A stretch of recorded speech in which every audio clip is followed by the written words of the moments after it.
क्या रामायण पढ़ने का शौक रखता है? पढ़ाई जाएगी मदरसों में, कैसा लगता है? अच्छा लगता है कुर्बानी भी आप बोलते हैं। जी। हम सीखना चाहते हैं क्योंकि ये बहुत अच्छी चीज़ें हैं, क्योंकि एक तरफ मुस्लिम लोग भी हैं यहाँ और नॉन मुस्लिम भी हैं। हमारे यहाँ तो मदरसे में रोज़ ही लगभग रामायण पढ़ाई जाती है। असेंबली हमारी रामायण से और कुरान से और गुरुवाणी से और गायत्री मंत्र से शुरू होती है। हमारे हॉस्टल में भी हिंदू मुस्लिम सारी समुदाय के बच्चे हैं। यहाँ पे एक तरफ अगर सुबह अजान भी होती है तो दूसरी तरफ यहाँ मंदिर में घंटी भी बजती है। उत्तर प्रदेश सरकार के वक्फ बोर्ड के मंत्री धर्मपाल सिंह के द्वारा ये कहा गया है कि उत्तराखंड सरकार की तहत ही उत्तर प्रदेश में के मदरसों में रामायण पढ़ाए जाने को लेकर ध्यान दिया जाएगा, यानी कि रामायण पढ़ाई जाएगी। इसको लेकर मुस्लिम धर्मगुरुओं से भी बातचीत करेगी। देखिए, यही पड़ताल करने के लिए आज हम आ गए थे चाचा नेहरू मदरसे में। देखिए तस्वीर में आपको दिखाऊं तो ये चाचा नेहरू मदरसा है। मंत्री जी वहां पर पाठ पढ़ाने के लिए बात कर रहे हैं, लेकिन ये एक ऐसा मदरसा है जो गंगा जमुनी जैसी तहजीब की जाती है। बच्चे यहाँ पर राम सिया राम का पाठ करते हुए ही साफ तौर से आपको तस्वीरों में जाएंगे। देखिए मदरसे के जो प्रिंसिपल हैं वो हमारे साथ में मौजूद हैं, आइए हम बात करेंगे। सर, धर्मपाल जी कह रहे हैं कि उत्तराखंड सरकार की तरह उत्तर प्रदेश में के मदरसों में भी रामायण का सर पाठ पढ़ाया जाना चाहिए। सर क्या सोचते हैं आप, इसको लेके कैसी पहल रहेगी सर? ये इसमें कोई हर्ज की बात नहीं है और ये पढ़ाना तो बहुत अच्छी बात है। किसी भी मजहबी किताब का पढ़ाना बुरी बात नहीं होती है, इससे कुछ न कुछ अच्छी सीख मिलती है। और जहाँ तक रामायण के पढ़ाने की बात है तो हम लोग तो बचपन से पढ़ते चले आ रहे हैं। हमने तो रामायण को उर्दू की किताबों में भी पढ़ा है, क्योंकि पंडित ब्रजनायन चकबस्त की नज़्म से हम सबसे पहले वाकिफ़ हुए। उन्होंने रामायण का एक सीन लिखा था, उसमें लिखा था कि हमरा अपने मन को मुझे नाथ ले चलो, रेखा तुम्हारे चरणों के हूँ साथ ले चलो, नाजुक है मेरा शीशे दिल टूट जाएगा, छूटा तुम्हारा साथ तो जी छूट जाएगा। तो ये रामायण के एक सीन हमने उर्दू की किताबों से पढ़ा। फिर यहाँ आने के बाद यूनिवर्सिटी में आप MU में के स्टूडेंट रहे। MU में हमारे हिंदी डिपार्टमेंट में रामायण बाकायदा पढ़ाई जाती है, रिसर्चेज होती हैं इस पर। काफ़ी रिसर्चेज आप देखेंगे, शोध वर्क बहुत ज़्यादा है रामायण पर। मैं खुद रामायण पर काम कर रहा हूँ, आज भी रामायण पर काम कर रहा हूँ, पढ़ता रहता हूँ।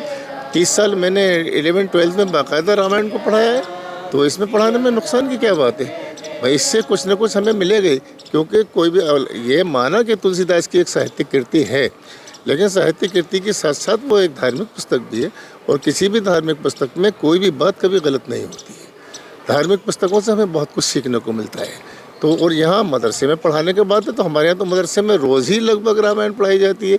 असेंबली हमारी रामायण से और कुरान से और गुरुवाणी से और गायत्री मंत्र से शुरू होती है। तो फिर यहाँ रामायण पढ़ाने हमें क्या परेशानी है? तो पढ़ाई जा रही है एक तरीके से। ये तो एक अच्छी बात है, बहुत अच्छी पहल है, हमें ऐसे आगे बढ़ के। लेकिन सर कहीं ना कहीं जो कट्टरपंथी लोग हैं वो उसको एक शक की निगाह से क्यों देखते हैं? आखिर ऐसा क्या उन लोगों के बीच में है कि रामायण पढ़ाई जाएगी, अगर मदरसे के अंदर बच्चे रामायण सुनेंगे तो ऐसा इम्पैक्ट ऐसे लोगों के लिए? सर क्या कहना चाहेंगे आप? देखिए, कट्टरपंथी तो आप किसी भी धर्म में चले जाइए, हर धर्म में कट्टरपंथी तो होते हैं। हर जगह दोनों वर्ग मिलेंगे, आपको कट्टरपंथी भी मिलेंगे और आपको सेकुलर भी मिलेंगे, तो उसमें कोई नुकसान नहीं है। उन लोगों के अपने दृष्टिकोण है, लेकिन ये कि इसे पढ़ाने में कोई हर्ज नहीं है। इससे कुछ ना कुछ हमें सीख मिलेगी। और जहाँ तक हमारे मदरसे का ताल्लुक़ है तो हमारी तो जो मदरसे की फाउंडर हैं, जो हमारी मैडम सलमा अंसारी साहिबा हैं, उन्होंने तो बाकायदा रामायण पर यहाँ स्टेज कराया है। आपको तो मालूम है कि उन्होंने रामायण पर बाकायदा स्टेज पर पूरा होते थे सीन, और उससे हमारे बच्चों ने बहुत कुछ सीखा।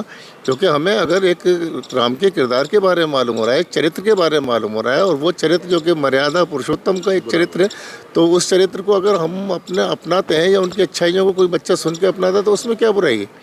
तो रामायण में क्या है भाई? रामायण तो अगर वहाँ बात कही गई है कि रघुकुल रीत सदा चली आई, प्राण जाए पर वचन न जाए, तो ये कितनी बड़ी बात है कि आदमी जो कहते उस पर पाबंद रहे। तो कितना बड़ा एक पैगाम इस बात को जा रहा है कि चाहे हमारी जान चली जाए लेकिन अपने प्राण से न हटें। तो बहुत बड़ी बात है। अपनी गलती को अगर तस्लीम करने की बात होती है तो हम भरत को देखेंगे। जब भरत रामचंद्र जी के पास वन में पहुँचे हैं और उन्होंने रामचंद्र जी ने जब पूछा है कि आप आए हैं, बातचीत हुई है, तो उन्होंने वहाँ एक्सेप्ट किया है और ये कहा कि मही सकल अनरत कर मूला, शोषण सही समझ सब छूला, तमाम बुराइयों की जड़ मैं ही हूँ। भरत महाराम के सामने, विश्वामित्र के सामने, सबके सामने ये बात कह रहे हैं कि I am the root of all evils. तमाम बुराइयों की जड़ खुद को बताने, और इसलिए कहा कि मैं इन बातों को सुनकर और समझकर ही सह गया, मैंने सहन किया है। तो अपने आप को ये भी हमें एक मौका मिलता है कि अगर कहीं गलती हम तस्लीम कर रहे हैं अपनी, तो बहुत अच्छी बात है। हमने वहाँ भी देखा है। फिर उसी में उन्होंने, भरत ने ये भी कहा रामचंद्र जी से कहा कि भाई क्यों आए हो, तो उन्होंने कहा मुनिगन निकट विहग मृग जाही, बाधक बधिक विलोक पर आही, हित अनहित पशु पक्षी ही जाना, मानस तन गुण ज्ञान निदाना। यहाँ भी हमें एक सबक मिलता है कि आश्रम में ऋषियों मुनियों के पास पशु पक्षी जाकर बैठ जाते हैं, और वही पशु पक्षी जब शिकारी को देखते हैं तो बहुत दूर भाग जाते हैं। तो जब पशु पक्षी जो हैं इस ज्ञान को जानते हैं, वो ये जानते हैं कि अच्छा और बुरा क्या है, तो मनुष्य तो गुण और ज्ञान का भंडार है। बहुत बड़ी बात कह दी सर आपने। देखिए तस्वीर में आपको दिखाऊं, धर्मपाल जो मंत्री जी हैं बब बोर्ड के, वो रामायण पढ़ाने की बात कर रहे हैं, लेकिन अलीगढ़ का ये ऐसा मदरसा है कि यहाँ पर बच्चे रामायण का पाठ, गुरबानी वो लगातार यानी कि शुरू से सीखते हुए आ रहे हैं। मैम क्या कहेंगी, आपके मंत्री हैं धर्मपाल जी बब बोर्ड के, वो बोलते हैं कि मदरसे में रामायण पढ़ानी जानी चाहिए, रामायण जैसे उत्तराखंड सरकार में चल रहा है, लेकिन यहाँ बच्चे लगातार आप लोग पढ़ाते हुए जा रहे हैं, क्या कहना चाहेंगे इस बात को लेकर? मंत्री जी का ये बयान किन शब्दों में, यानी क्या सोचते हैं इन बयान को लेकर मंत्री जी के? देखिए, उनकी बात तो अपनी जगह पे सही है कि बच्चों को सिखाना चाहिए, क्योंकि इससे हमारे बच्चे ना हिंसा भूल जाते हैं, अहिंसा की तरफ जाते हैं। क्योंकि हर श्लोक में, हर बात में वहाँ पे यही है कि मोहब्बत फैलाइए, भाईचारा फैलाइए। बाकी रही बात कि वो अब कहते हैं, मुझे भी 9-10 साल हो गए इस संस्था से जुड़े हुए, तो हम जब एडमिशन लेते हैं हम बच्चे को बिल्कुल नहीं पूछते हैं कि हम किस जाति से हैं। यही वजह है, हमारे इधर हर समुदाय का बच्चा है, चाहे वो हिंदू हो, सिख हो, मुसलमान हो, कोई भी हो। तो ये मदरसा, इसका नाम तो है, लेकिन हमने कभी भी इसको एक ग्रुप के लिए महदूद नहीं रखा है। यही वजह है, जब सुबह हमारी असेंबली शुरू हो जाती है तो हम सबसे पहले तिलावत करते हैं, फिर उसके बाद यहाँ गुरबानी होती है, फिर उसके बाद यहाँ पे गायत्री मंत्र होता है, और यहाँ लॉर्ड्स प्रेयर भी पढ़ाया जाता है, जो शायद यहाँ पे गिने चुने स्कूल्स में पढ़ाई जा रहे हो। तो इससे क्या है, हमारे बच्चों की मानसिकता बहुत अच्छी है, उनका ब्रॉड विजन है। क्यों? इनको एक ही बात पता है कि हम भारतीय हैं, और भारत में जो भी हमारे जितने भी हमारे यहाँ पे रिलीजियस बुक्स है, चाहे रामायण हो, कुरान हो, चाहे बाइबल हो, इन बच्चों को उसको जानना बहुत ज़रूरी है। क्यों? ये कल का भारत का भविष्य है, और इनको मिलजुल के रहने के लिए यही चीज़ सीख देती है, यही चीज़ इनको आपस में भाईचारा आपस में कायम करने की तालीम देता है। इसलिए ये जातिवाद को लेके कोई हिंसा नहीं करेंगे, क्योंकि इसमें रामायण जब ये बच्चे पढ़ते हैं तो इनको यही होता है कि बस भगवान को नमन करो जो हमें सही रास्ते पे ले जाएगा। यही वजह है, हमारे हॉस्टल में भी हिंदू मुस्लिम सारी समुदाय के बच्चे हैं।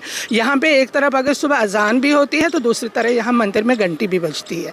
दो बार सुबह और शाम हमारे जो हिंदू बच्चे हॉस्टल में हैं, या यहाँ स्कूल में हमारे हिंदू बच्चे हैं, हमारे पूरे स्कूल में कम से कम 200-300 हिंदू बच्चे हैं, तो वो सब दीपबत्ती करना चाहते हैं, धूपबत्ती करना चाहते हैं। उनको पूरा मंदिर में जाने की सहूलियत है, वो जा सकते हैं। और देखिए बिल्कुल बहुत बड़ी बात बोली, ये भविष्य है हमारे देश का, यानी कि नए भारत के भविष्य। बच्चे हमारे साथ में मौजूद हैं, क्या बात कर लें। बेटा क्या नाम है आपका?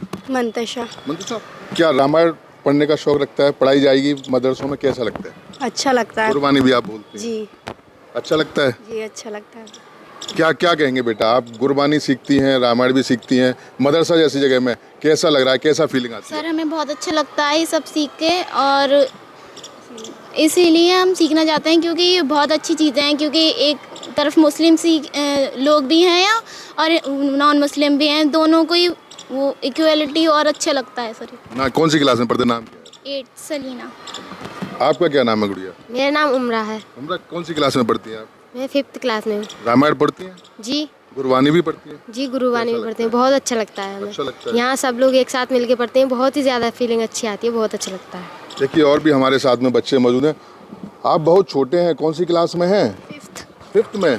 क्या नाम क्या है? अयान। अयान भाई, रामायण पढ़ते हैं आप? जी। गुरबानी? जी। कुरान भी? जी, कुरान भी पढ़ते कैसा लगता है? हैं। बहुत अच्छा लगता है, यहाँ पर हर एक चीज़ साथ में पढ़ाई जाती है। साथ में पढ़ाई जाती है? जी। तो बहुत अच्छा लगता होगा। जी। आपका क्या नाम है? मोहम्मद अयान। कौन सी क्लास में? 3rd में। 3rd में। रामायण महाभारत वगैरह सब कुछ आता है? जी। आता है। कैसा लगता है? बहुत अच्छा लगता है। अच्छा, आपका क्या नाम है? आरिफ। अरे भाई, कौन सी क्लास में आप? 7th। 7th में। रामायण गुरुबानी गाते गुरबानी आती है? जी। अच्छा, सुना दीजिए। की वड्याइयां तेरियां मेरे सतगुरु जीओ, की वड्याइयां तेरियां मेरे सतगुरु जीओ, पीर अदा महापीर तू है, फ़क़्र अव्वल फ़कीर तू है, हासवी तू मीर तू है, रूदासल शरीर तू है, सब बेड़ा दावीर तू है, शुरू भी तू आखिर तू है, शुरू भी तू आखिर भी तू है। वाह गुरु वाह वाह गुरु वाह वाह गुरु वाह वाह गुरु वाह वाह गुरु वाह वाह गुरु वाह वाह गुरु वाह वाह गुरु। देखिए, इसे कहते हैं कि अगर माँ बाप के बाद अगर कोई तीसरा भगवान होता है वो गुरु का दर्जा दिया जाता है। ये वो मदरसा है, इनके लिए वो गुरु मिले हैं जिन्हें साक्षात भगवान बोलने में कोई बुराई वाली बात नहीं है। ये तमाचा है उन कंट्रपंथियों के लिए जो कहते हैं कि मदरसों में अगर रामायण पढ़ाई तो देश में बवाल हो जाएगा। ये जीता जागता उदाहरण आपको तस्वीरों में साफ तौर से देखने को मिला। गुरबानी आपको भी आती है? जी, मुझे गायत्री मंत्र। गायत्री मंत्र आता है, एक बार गायत्री मंत्र सुनाइए। ओम भूर्भुवः स्वः तत्सवितुर्वरेण्यं भर्गो देवस्य धीमहि धियो यो न प्रचोदयात्। ओम भूर्भुवः स्वः तत्सवितुर्वरेण्यं भर्गो देवस्य धीमहि धियो यो न प्रचोदयात्। ओम। बहुत शानदार, क्या बात है। आपका क्या नाम है? अलहम। अलम भाई, रामायण पढ़ी जाती है? जी अच्छा लगता है? बेशक, बहुत अच्छा लगता देखिए, ये कुछ चंद बच्चे हैं, ये पूरा मदरसा उस बात का साक्षात प्रमाण है कि यहाँ गुरबानी सिखाई जाती है। मंत्री वक्फ बोर्ड के कह जरूर रहे हैं कि रामायण हर मदरसों में पढ़ाई जाएगी, लेकिन अलीगढ़ का एक ऐसा इकलौता ऐसा मदरसा है जहाँ रामायण पढ़ाई जाती है या कुरान भी पढ़ाई जाती है। तो कहीं ना कहीं साफ तौर से देखने को मिल रहा है। देखिए, धर्मपाल जी मंत्री जी कह रहे हैं कि उत्तराखंड सरकार की तरफ से उत्तर प्रदेश में भी अब रामायण पढ़ाई जाएगी, लेकिन आखिर अब वो रणनीति कब लागू होती है ये आने वाला वक्त बताएगा। लेकिन फिलहाल अलीगढ़ के हम जिस मदरसे में मौजूद थे उनकी ये तस्वीर देखिए। सबसे बड़ी बात यह है ना कि जैसे गुरु होते हैं संस्कार ऐसे ही पढ़ते हैं। संगीत टीचर हैं आप, क्या कहेंगे, कितना अच्छा लगता है यहाँ बच्चों को सिखाने के लिए? जी सर, मेरे को यहाँ बहुत अच्छा लगता है। यहाँ पे टीचर्स हैं और बच्चे हैं, सारे नॉन मुस्लिम और मुस्लिम दोनों हैं। टीचर्स में भी हैं नॉन मुस्लिम मुस्लिम। यहाँ पे बहुत कॉम्बिनेशन बहुत अच्छा है। यहाँ बहुत अच्छे से व्यवहार करते हैं सब, इसलिए मैं मुस्लिम बच्चों को भी यहाँ पे सिखाता हूँ। सारे बच्चे बहुत अच्छे से सीखते हैं। रामायण का पाठ, दुआ वगैरह सारी चीज़ें कराता हूँ मैं, बहुत अच्छे से सीखते हैं। और सबसे ज़्यादा अच्छी मेरे को यही चीज़ लगती है, इनका यहाँ पर कॉम्बिनेशन बहुत ही बढ़िया है। ये सब मिलजुल के रहते हैं और अच्छे से बिहेव करते हैं एक दूसरे से, चाहे वो टीचर हों चाहे वो बच्चे हों, सब मिलजुल के रहते हैं बहुत अच्छे से। देखिए, यही कहते हैं ना, विद्या ददाति विनयम। विद्या जो है देने से बढ़ती है, और जो संस्कार हैं ये देश का वो भविष्य है जो आने वाला जो नया भारत है, जिस प्रधानमंत्री ने जिस नए भारत का सपना देखा है, वो नया भारत ये जो लोग हैं, ये जो बच्चे हैं, ये तय करेंगे। मैं सहयोगी के साथ मोहित गुप्ता, TV9 अलीगढ़।